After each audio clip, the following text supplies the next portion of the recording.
When Kazuma Kaneko's name appears on a project, you know you're in for something special. The legendary artist behind Persona and Shin Megami Tensei has returned with Tsukuyomi, the Divine Hunter, a roguelike deck builder that immediately caught my attention. After spending several hours climbing the mysterious Hashira Tower, I'm left with mixed feelings about this stylish yet problematic experience. Set in a near-future Tokyo, you play as operatives from the secretive Tsukuyomi organization, tasked with infiltrating a massive tower overrun by demonic entities called Jinma. The premise is simple but engaging. Climb floor by floor using a deck of cards representing these supernatural creatures. It's familiar territory for Kaneko fans, yet feels fresh in its execution. The card-based combat system forms the heart of Tsukuyomi's appeal. Each turn feels like a puzzle where you're managing your 4-point energy pool, called Odo, while deciding whether to attack or defend. Some cards offer full blocks that can save you from devastating boss attacks, while others provide status effects or unique abilities. I particularly enjoyed the risk-reward mechanics.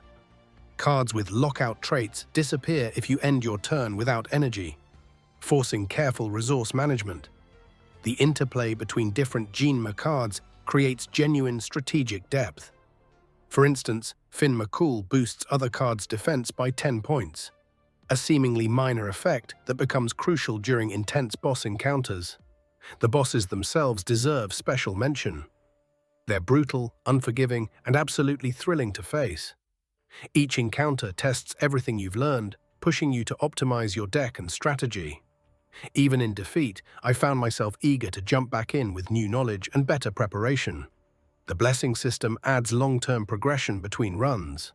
Random permanent upgrades keep you gradually stronger, though the RNG nature can be frustrating when you desperately need specific improvements. The early access version offers exclusive characters like Mangetsu and Hangetsu Tsukuyomi, each with unique Jinma cards and playstyles that add welcome variety to the experience.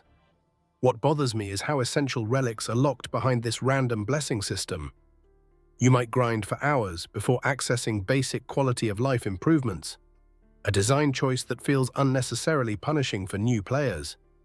Here's where things get complicated. Tsukuyomi heavily promotes its AI Kaneko system, which generates new cards based on your gameplay decisions. In theory, it sounds innovative. In practice, it's a monetization nightmare wrapped in a gimmicky package. The AI cards range from mildly useful to completely worthless, yet they're permanently added to your deck whether you want them or not. Worse, generating these cards requires shrine tokens bought with seals, either through real money or limited daily rewards. It creates an uncomfortable paywall around what's marketed as a core feature. As someone who deeply respects Kaneko's artistic legacy, seeing his distinctive style fed through an algorithm feels cheap and disrespectful. The man's painstaking artistry deserves better than being reduced to training data for questionable AI experiments. Want to actually succeed in the Hashira? Focus on deck synergy rather than collecting random powerful cards. A slim, focused deck outperforms a bloated mess every time. Learn enemy attack patterns. Most foes follow predictable rotations you can exploit once memorized. Energy management is crucial. Sometimes defending and passing is smarter than dumping all your resources on weak attacks. Don't ignore the shop encounters either. Upgrading cards before boss fights can make the difference between victory and crushing defeat. Tsukuyomi succeeds in many areas.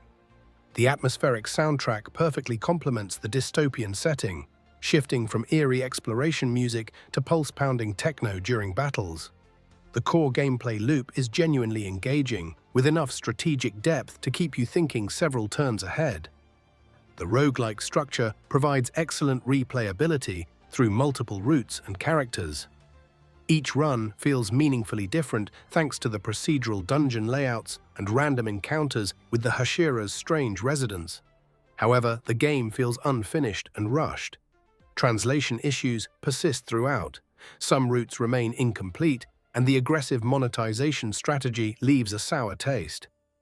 This controversy might overshadow what could have been a solid addition to the roguelike deck-builder genre. Tsukuyomi, the Divine Hunter, sits in an uncomfortable middle ground. The strategic combat is engaging, The boss fights are thrilling, and Kaneko's authentic artwork shines through. Yet the intrusive mechanics, monetization concerns, and unpolished presentation significantly dampen the experience. If you can look past the AI controversy and don't mind spending money on microtransactions, there's a decent roguelike buried beneath the surface. For everyone else, you might want to wait and see if future updates address these fundamental issues.